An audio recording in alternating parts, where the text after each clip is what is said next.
can obviously see just some visual leanness going on here. Um, we're still in the fucking driveway. Gonna do a couple clips here. So right now, well, first and foremost, what you guys came here for is the weigh-in, and guess what? You ain't getting it. No, I'm just joking. Weigh-in is not till tomorrow, so official weigh-in of end of week 1 will be tomorrow. Um, Obviously, that weigh-in is going to be just a lot of the water weight. Like, you have to be reasonable with yourself to a certain degree, right? And realistic, rather. You're not going to burn. Okay, so in in a roundabout way, you will. I am burning fat, of course, like by eating a deficit. The last, because tomorrow will be Saturday, so Saturday, Sunday, Monday, Tuesday, Wednesday, Thursday, Friday, Saturday, my 8th day. So 8 days in a row of eating a deficit, doing my 60 minutes of morning cardio, 10,000 steps a day, hitting my macros, my veggies, all that kind of stuff. I will be burning fat for sure, but I'm not going to be burning 6 pounds of fat in a week. My weigh-in tomorrow is going to be so I did a midweek check-in just so you guys can have some little bit of data to play around with. Um, I was about 4.2 pounds down on Wednesday. Only so Sunday, Monday, Tuesday, 4 days into the cut, I was 4 pounds down. So that first usually 2 weeks, like your first week's weigh-in, I strongly recommend to stay away from just for some pure educational stuff here. I recommend to stay away from like a daily weigh-in. If you guys are doing daily weigh-ins, it's gonna fuck you up psychologically. And I'm saying that because your weight day by day is gonna fluctuate like pretty drastically, like not like 6, 7, 8 pounds. But your weigh-in on a Monday and then your weigh-in on Tuesday and your weigh-in on Wednesday could each be higher than the previous, even though you're eating in a deficit because it really boils down to meal timing, water intake, sodium, water retention, that kind of stuff. When are you weighing yourself? Are you going to the bathroom before? Clothes on, clothes off. So if I weigh myself Monday, wake up, I have no water, no food, I strip down, go to the bathroom, weigh myself first thing in the morning, and then I weigh myself the next day around noon after I've had breakfast, drank a good amount of water, and I keep my clothes on and don't go to the bathroom. I could be 3, 4, 5, you know, pounds heavier than the previous day. Not because I'm 5 pounds heavier, but because the variables are different. So always weigh yourself weekly, right? Some could even do bi-weekly. I like to do weekly because at least the way that my coach has me doing it and the way that I think personally is weekly allows yourself to make those little like catapult changes, like those little okay, let's throw things over here instead, or throw some calories this way, or drop the fats a little more, increase the carbs in this, or whatever the case is. If you wait 2 weeks, you might have been in a you might not have been losing weight for 2 weeks. Is what I'm trying to say. So you can kind of catch it early. Weighing yourself day by day is too short. The variables are going to change too much. So number one rule, it's my opinion, of course, and it's what's worked for me over the last year and a half of um, making these videos, but over the last 10 plus years of training, is the number one recommendation, not rule. The number one recommendation would be weigh yourself weekly. Pick a day every week, it doesn't matter what day it is, and just weigh yourself every single week around that time on that day. So for me, it's Saturday mornings. So about 8:30 in the morning, I do my weigh-ins every single week on Saturday. Now, in addition to the day and time, also recommendation number two, make the variables the same. Wake up, go to the bathroom. I wake up, I do cardio for 60 minutes every day, but I do 60 minutes of cardio on a weigh-in day, come back. The night before, I take my green so I can kind of go to the bathroom and stuff, make sure I'm fully cleared out because I want to get my truest actual body weight, not my body weight plus, a pound of freaking, stuff inside me, if you get what I'm saying, pee, whatever, Go to the bathroom, wake up, do an hour of cardio. I'm not going to drink any water at all for that cardio hour. Now I only do that 1 day a week. The rest of the days, I'm chugging water obviously all the time. Just keeps you hydrated, keeps you flush and stuff. But so that weigh-in day, I'm gonna wake up. I keep saying it, but 60 minutes of cardio. I'm gonna wear a hoodie and sweatpants like always. Wear a big t-shirt and sweatpants. I'm just kind of get my heart rate, stay warmer and stuff, and burn more fat. Then I'm gonna go home, go to the bathroom. I'm gonna strip down naked. I'm gonna weigh myself. I do it every week. So just wake up, cardio for an hour, come home, bathroom, weigh myself, boom. And I always keep those variables the same. It's super simple. Nothing's crazy. It's not like I'm doing some sort of insane whatever. I'm just simply waking up and I'm trying to do I always do cardio every day, but on weigh-in days, I make sure to do my weigh-in after cardio, right? So I'm kind of getting my body warmed up, sweating a little bit of that, body weight out. Not going to be like a pound, obviously, but it could be, some weight. Um, and then, like I said, come home, bathroom, naked, weigh myself, and then boom. So my variables are the same every week. Is why I keep repeating it. I don't want to weigh myself every week and I'll do Saturday night this week and the next week I'll do Thursday night. You're not going to get consistency. You want to just do once a week. Is recommendation number 2, um, and really that's it. And by doing the weekly weigh-ins, you're sort of allowing yourself um, the time to make corrections. So with my coach, I'm on a 12-week cut or I'm on a 12-week program, so I'm going to do 6 weeks of programming, and then we'll have 1 or 2 weeks of whatever we finish off week 6 with. If I'm still losing weight at the same pace, those next 1 to 2 weeks, we won't work together. I'll still track everything. We'll take a week or two of just like maintaining, and then we'll start the second 6 weeks. So second half to get to the 12 weeks, of course. So the second 6 weeks, and then we'll keep going down. So 12 weeks total of programming. And yeah, that's pretty much that. I want to make sure I'm locked in.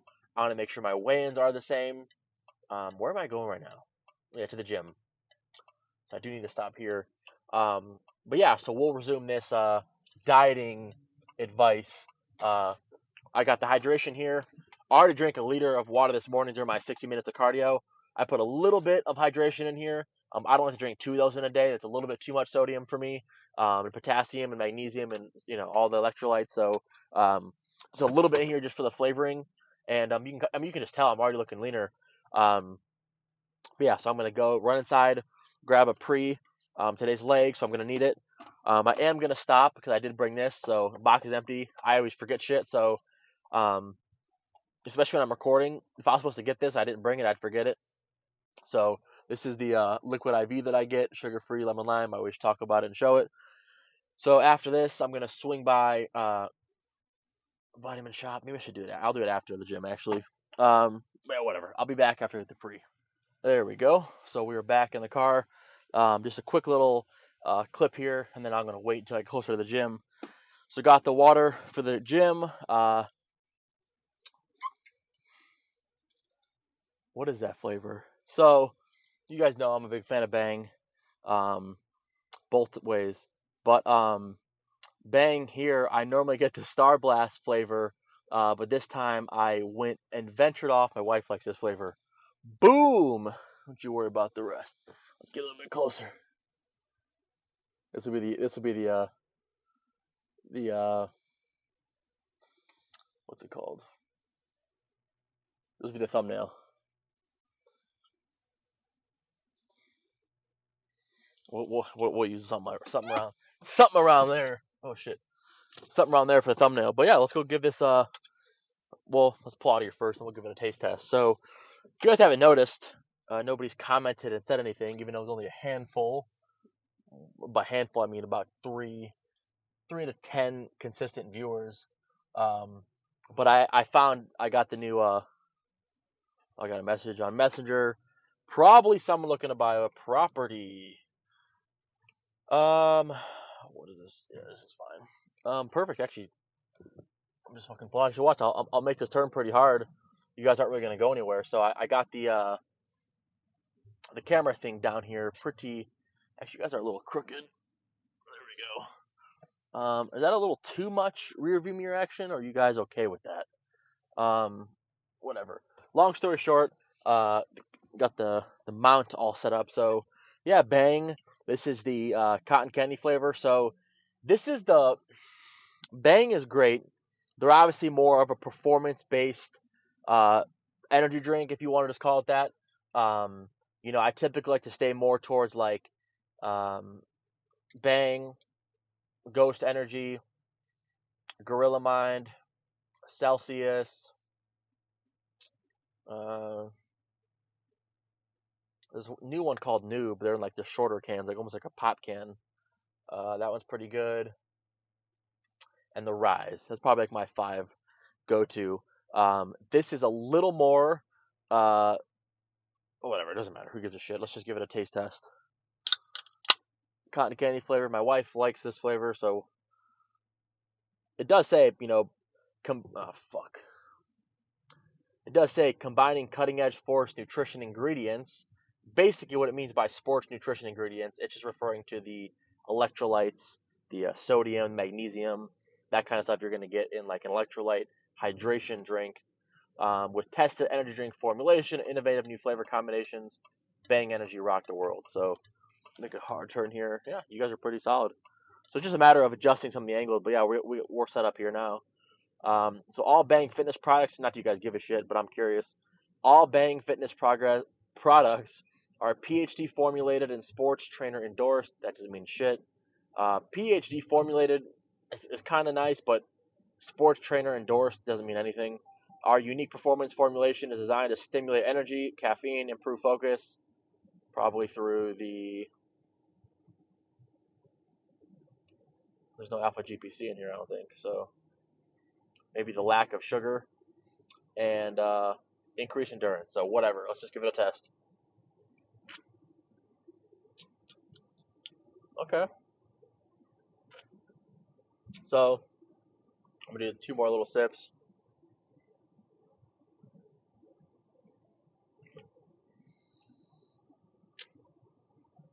Okay, this will be some unique feedback. So tastes exactly like cotton candy. If you're a cotton candy person, you like cotton candy from the fair, like that's exactly what this tastes like.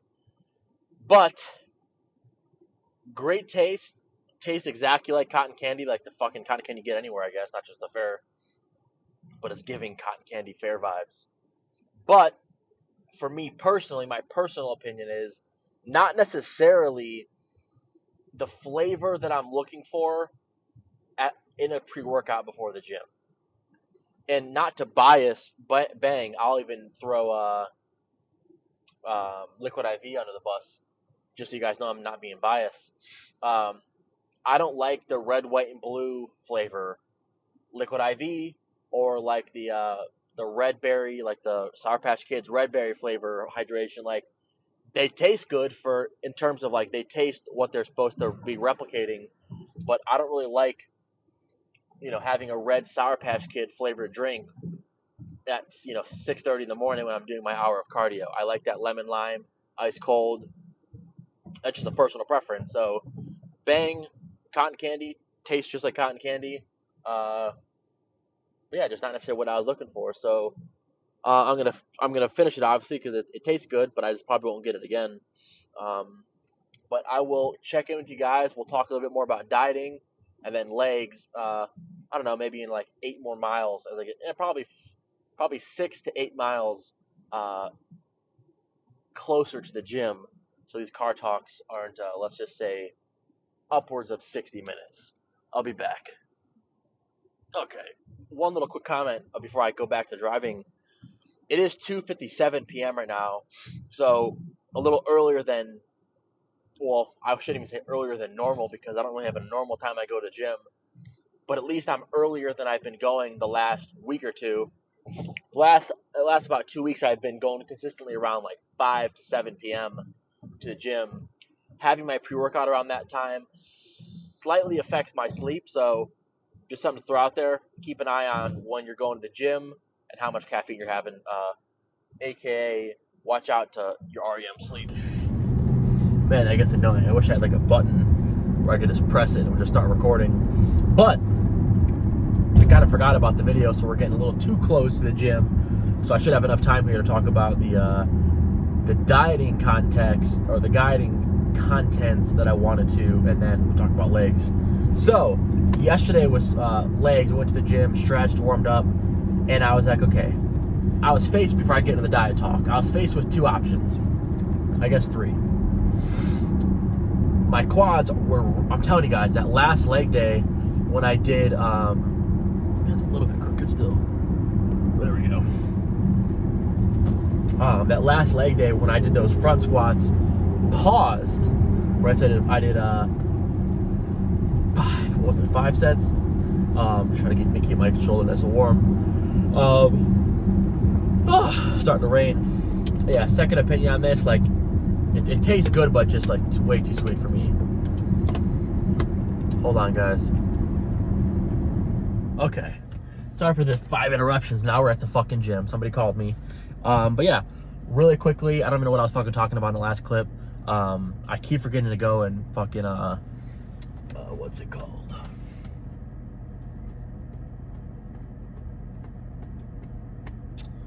What's that mode where nobody can call you? Do not disturb. I typically go and do not disturb, but I was at PTSD. Like, okay, what if my wife calls me and I'm like fucking on do not disturb? I'm just over here bullshitting, talking about fucking quads, and she's up there in an emergency.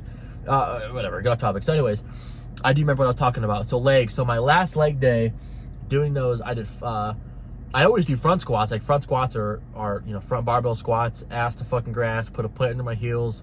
Like I'm not going 90 degrees. I'm dropping to the fucking floor. But last set I did, or last leg day, yeah, literally last leg day, my quads are still sore. Like as I'm sitting here, my quads are still sore. How hard I went, even though I took an extra day of rest for legs. Yesterday's legs, came to the gym, stretch everything. I'm like, okay, I can either hit just hamstrings and calves today and just skip quads entirely and not hit them until next leg day. I can just train my legs even though they're sore, which is the stupidest way, or I can stretch or do my shoulder mobility, come to the gym, whatever, stretch, all that kind of stuff is already here anyways. We're driving here, and I can just kind of open up my legs, stretch, quads, hamstrings, calves, mobility, shoulder, and then just leave and come back and hit legs tomorrow. So that's what I ended up doing. I wouldn't typically, recommend like doing that a lot, but my legs were so sore. I just as like a kind of a educational piece or even a tip for you guys, like, okay, today's let's say whatever, let's just use legs. Today's legs, my quads are sore, my hamstrings and calves are ready to go fresh. Do I skip this leg day and then basically miss out on hitting quads and wait another week and only hit hamstrings and calves? Or do I hit hamstrings and calves today, come back tomorrow, hit just quads, and then just keep going to my split? Like, you know what, let me just stretch, warm up, get everything kind of, flowing and stuff, because stretching super helps a lot with recovery. And then, I'll just come back tomorrow and I'll hit all my legs at once. That's what I'm gonna do today. So I'll go in there, stretch and everything. I will hit all of legs today. But my leg from last leg day, so basically, after legs, it was chest, back, arms, and I took a rest day. So this is now day 5. I haven't hit legs in 5 days. So 4 days, what do I do? Chest, back, arms, legs. And then yesterday, legs, then chest, back, arms, and a rest day yesterday. So now the 5th day. So I had 4 days off of legs, and my quads are still sore. They're not like sore enough that I can't train. Like I just can feel them a little bit. So I'm not going to go insanely, like I'm not just going to replicate last week's leg day. I'm going to go in there, I'm going to stretch, I'm going to warm up, really stretch out the quads more than normal, different angles, seated and standing, do my shoulder warm up. Then I'll do a couple sets of leg extensions just to kind of get some blood in there, and I'll hit calves and hamstrings like normal. But I will do, working sets for leg extensions just to kind of, whatever, hit quads, because I don't want to take any more time off. But yeah, so that's that. So then last dieting tip that I was going to give you guys. So in a cutting context, of course, you're going to think to yourself, okay, less calories means I'm going to be more tired. This cut, I've been making it a very explicit point that every single meal I'm having a serving of fruit and a serving of veggies. Ideally, 2 servings of veggies and 1 serving of fruit. You got to think glycemic index. Okay, so what foods am I eating? You guys can just go ahead and just Google. I don't want to explain all this if you guys are actually interested. Just Google glycemic index food chart and then go to Google Images and you look at any of them. It doesn't really fucking matter. And basically the glycemic index is an index from 0 to 100. Typically, a food with a 55 or less on the glycemic index is good. If it's an 85, so the glycemic index was it's more important for people who are like diabetic, because basically foods that are higher on that glycemic index affect your blood sugar levels faster. Meaning, if I have like a food that's like an 85 on the scale of 100, 0 to 100 on the glycemic index, so it's just digesting, it's going right into my body really quick. It's going to really spike up my blood sugar levels and then kind of crash. I talked about this in one of my eating videos recently, but just to kind of reiterate, this is my left hand here. So basically, this is like your glycemic levels or your blood sugar levels right here, okay? if you have a food that's really high in the glycemic index, like a 55, a 56 or above, basically, you know, and then 70s and 80s and 90s is really high. 90s, you know, if you have a fucking food at 95, that's really fucking high. But if it's a high in the glycemic index, your blood sugar's here, you're gonna eat it, it's gonna kind of spike up and then come crashing down. So that's why you get that spike and then crash. That's why you feel tired, lethargic, that kind of stuff. Whereas a food that's lower on the glycemic index, so the healthier range is 55 and below, it'll more, so here's your blood sugar starting point, just like your, you know, before you eat. When you have a food that's lower on the glycemic index scale, so 55 and under, it'll kind of go up, kind of hit a peak, kind of last for a little bit, and then kind of gradually come down. So more of like a gradual hill, not like just a mountain peak like Broad Peak or K2 or Mount Everest for you my mountaineers out there. But it's not like K2 or Annapurna 1 or Annapurna 2 or Broad Peak or K2, some of those crazy mountains that are just a straight peak up and straight down. You don't want that. You don't want your blood sugar to shoot up and you get this like little high and you're like, oh wait, holy crap, and then just shoots back down. That's not healthy. You want it to be more of a moderate kind of flow. So gradual up, kind of hold for a little bit, and then gradually back down. So in a cutting context, again, when it comes to energy levels, you're gonna assume automatically that, okay, I'm gonna have less calories, I'm gonna be more tired, so I gotta have a shit ton of caffeine. It's not that. You just wanna have your meals more structured around your macros, meal timing, which I don't really give a fuck about meal timing. The only two reasons I care about meal timing right now in a cut is because I have 4 meals a day, so I kind of want to be equally fed throughout the day, so there's no real highs or lows. I'm kind of equally full and equally energized throughout the day. And then the second reason I care about meal timing in a cutting context is the meal before my workout, I want to bias having a little more carbs, so I do have more glycogen in my body or glucose in the muscles, so I am more energized and have better performance in the gym. Typically my second meal, so meal 1 is 8 to 10 a.m., meal 2 is 12 to 2. So meal 2 is typically the meal that I have before the gym. Meal 3 is between 6 and 7, and meal 4 is between 9 and 10, because I have later cravings, so we just kind of spread my meals out in a 12-hour span. So 6 to 8 is my first meal, and then 9 to 10 is my last meal. So basically 14 hours of eating, and then 8 hours of sleeping or just not eating. Like today I skipped meal 1 because I just wasn't hungry. Had my hydration and stuff, whatever. But those are the only 2 reasons I care about meal timing. And the sense that I'm saying is why I brought that up. The meal before the gym, so meal 2, typically, if I'm gonna train like 8 or 9 p.m., which does happen maybe once a week or once every 2 weeks, we do train later. I train later at least. I will have my before the gym meal will be like my 6 to 7 o'clock. So again, looking at your macros, I'm on high protein, moderately high carb, low fat. Those are my macros, right? So 190 protein, 175 carb, and 55 fat. So my meal should kind of mirror that, like I talked about in one of my eating videos. My meals should all basically be higher in protein, moderately high in carb, and low in fat. But I will bias that meal before the gym, especially on days, like if it's arms, I won't really bias it, because I'm going to get an arm pump no matter what. But like for back or legs, that meal before the gym, so typically 1 to 3 hours before the gym, I'm going to want to have a little higher carb because that's going to give me the energy through the gym. But yeah, so anyways, in a dieting context, that's really all I got to say. Plan your meals accordingly. Meal timing isn't important in terms of like you're going to lose more weight if you eat after this hour or before this hour or between these hours. The whole point of intermittent fasting isn't just that you're fasting, right? The health benefits of fasting are great. Yes, like, that the separate from the weight loss.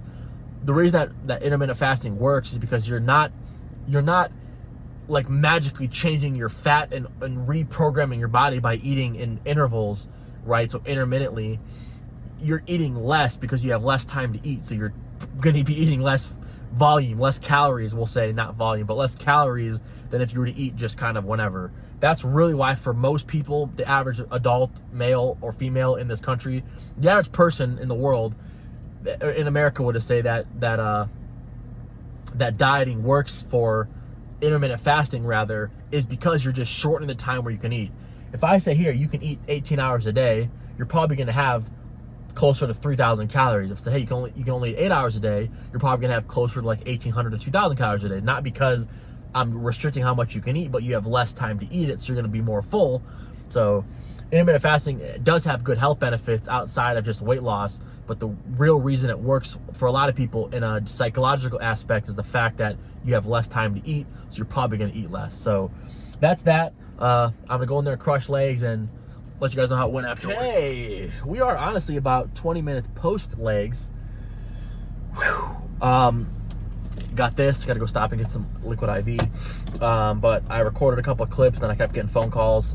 I'm getting text messages still. I have to keep my phone off Do Not Disturb. I'm working on a deal right now, so I can't be missing shit. Time is money in business. But anyways, legs, I got a really good informational bit here. This video has been, the last few videos have been really education bias. I don't know, I like making these videos for myself, just kind of documenting my progress, you know, feeling leaner, I'm looking leaner, and just a lot of times, honestly, talking about things in here and like teaching whoever's watching this or giving my advice only just further reiterates it to myself and kind of gives me more confidence in what I know works. But two things. That guy just slammed his brake on and was bang that freaking Dodge. What is that? Dart? That Dodge Dart. Honda Accord meets Dodge Dart. Almost just happened in front of me. But yeah. So first bit here is about training. How simple changes can have a huge effect. So today was legs, and as you guys know, it's been 5. Yeah. So. Wait, chest, back, arms, legs, rest. So yeah, so chest, back, arms, legs, then a rest day, and legs steady. So yeah, 5. This is now the 5th or 6th day since it's basically been 5 days since I hit legs last, and my quads are still sore. My hams and calves are. So let me just recap. So went to the gym, warmed up, stretching everything. And I'm like, man, even after stretching, my quads are, I can still feel them. Like, not like, oh, they're the tiniest bit sore. They're like sore. Like, they're sore just going like this, like it's a little bit painful. So, call me rigid, call me too much by the book, call me whatever the fuck. But if you're even a little bit sore, I just don't see the sense in training. If a muscle is not all the way fully, like, if I don't think, okay, my quads are 100% recovered from last leg day, I just don't see the sense logically in hitting them again. All knowing that they're sore, they haven't fully recovered. Why would I go and hit them again and just tear something down that hasn't yet recovered and built up on itself? Now, I'm not going to cause, that's not going to put me, I don't think, in like a more injury prone position, as it were. But just from strictly a muscle growing, hypertrophy based logical reasoning, I don't think that if your chest is still sore and it's chest day again, just because it's chest day on your mental fucking calendar or in your split calendar or whatever the fuck, doesn't mean you got to go hit it again. You know, like, above all else, listen to your body when it comes to avoiding injuries, training around injuries, training around using machines or certain movement patterns or free weights or whatever that don't feel comfortable. Don't do it. If to you doing like dumbbell hack squats, you know, between like 2 benches puts your hips in a fucked position, then don't do it. Just because some coach told you to. Say, hey, my body doesn't agree with this movement. Maybe I need a couple more weeks or months of mobility and stretching, getting more limber before I can kind of do this. Don't just do it because it's on paper or because it's in your head. Listen to your body above all else. I think that kind of goes without saying. But I do want to say it because maybe it doesn't. But anyways, so went in there and I'm like, man, my quads are still sore. If I really squeeze my calf and kind of point my toe, and like the meat belly of my calf is still like a little bit tender. So I'm like, hey, you know what? Let's just kind of put all attention on the hamstrings today. Stretched and warmed up, did my shoulder mobility, and like I said, just did hamstrings. I did like basically 8 to 10 working sets, 8 or 9 working sets of hamstrings, mixed in 2 drop sets, and then a finisher at the end. So yeah, probably 10 working sets of hamstrings, and then that was it. So I wasn't there, but maybe in less than an hour, maybe 40 minutes, stretching, warming up, shoulder mobility, hamstrings, and I'm gone. Second, so in that roundabout, the takeaway from there is train around how you feel. Listen to your body. Point 2 is this, is that just switching up a movement pattern or rhythm slightly can change the whole feeling and outcome of that movement in terms of like effectiveness. What I mean by that is this, is that So I train, again, I say all the time, put chest, back, arms, legs. That's my training split. So 4 days of split. So every month, I'm able to basically get through it 8 times, right? So 4, 8, 12, 16, 20, 24, 28, 32. So, 32 days, almost 31, 30 days. So just about 8 times a month, I'm able to get through my whole split, which means I'm training my chest, my back, my arms, my legs, all my muscles, my delts, side delts, all of them about 8 times a month. With that being said, I typically do front squats every other leg day. So in that sense, 3 to 4 times a month, I'm doing front squats. And then the other 3 to 4 leg days a month, I'm just doing regular. What I say regular to me is like just a traditional leg day without any pressing. I might still do like front squat or walking lunges or like step ups or like maybe some light leg press. But I think that I go heavy on front squats. And I do full range of motion all the way down. I don't do 90-degree bullshit. I go ass to fucking grass, ATG as it were. But in that sense, I put my legs through intense, leg training about 8 times a month, 4 of which are front squat bias, basically, in terms of quad training. So with that being said, my last leg day wasn't a movement pattern or a machine that I normally wouldn't use. It was just simply changing the tempo of what I did. And as I keep saying, I did pause reps. So I still did my 5 working sets of front squats. So hold on one sec.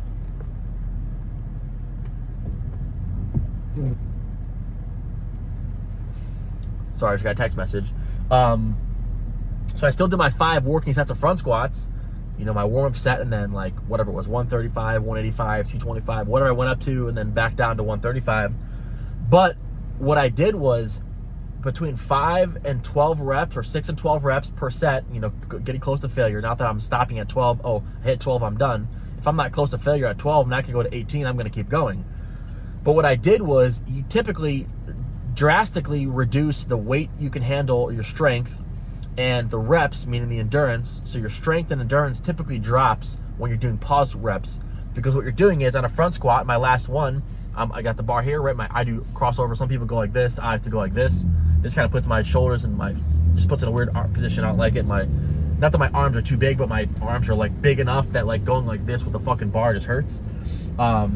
So, normal pick it up. I had my 45-pound plate. I put my heels on so I can get extra range of motion, ass to grass, going all the way down to like literally ATG, and then stopping for a 2 count. So all the way down, 1, 2, all the way back up. Squeeze out, not lock out to the point where my knees are gonna lock out, but lock out my quads, all the way back down. 1, 2, back up. 1, 2, back up. So when I'm at the very bottom of my squat, and I'm just kind of resting there, I'm holding for 2 seconds. 1, 2, then back up. So even though I do front squats 4 times a month, 3 to 4 times a month, and I train legs about 7, 8 times a month, that little difference, just simply doing a pause rep for those 5 sets and just doing a slightly different,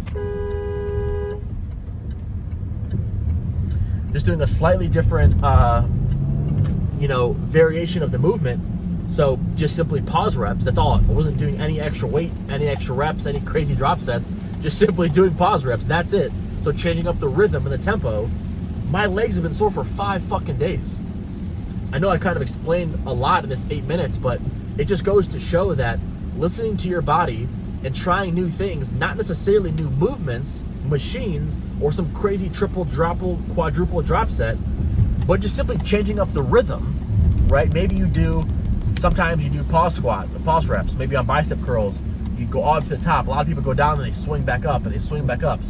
That is good every now and again to try to get some extra burnout reps and kind of push yourself past the point of failure, or maybe use heavier weight than normal to get some progressive overload.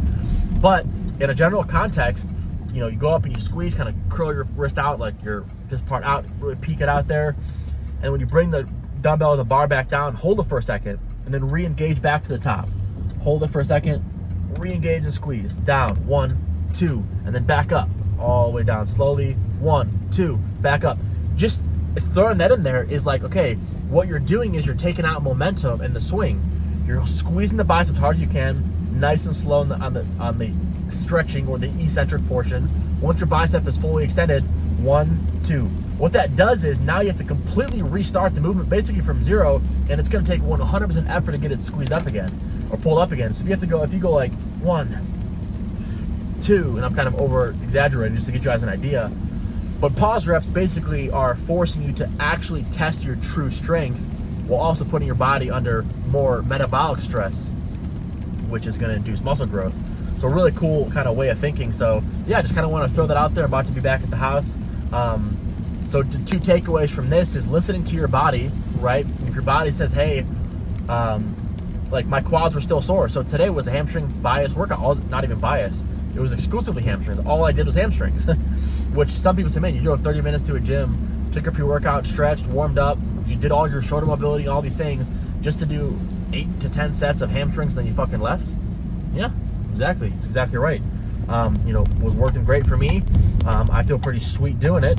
And yeah, that's pretty much that. So that would be my takeaway, is listening to your body. If you're sore, just because it's on paper or just because your coach said, if your coach says, hey, today's legs and your quads are still sore, say, coach, my quads are still sore.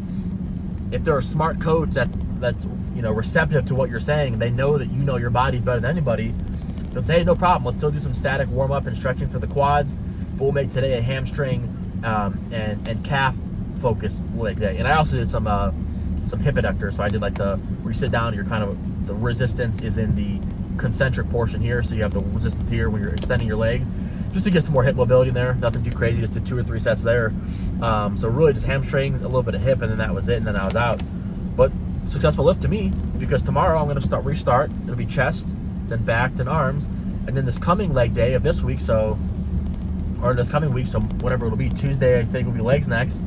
Today's Friday, so Saturday is chest, Sunday is pull, Monday is arms, and then yeah, Tuesday will be legs again.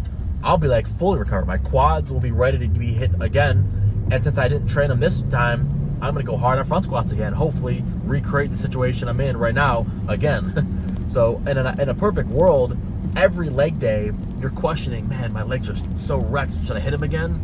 That's like in a perfect world. Now, of course, you can't always have all the stars aligning. You're focused. You get what I'm saying. Long story short, train hard, train smart, and keep smiling.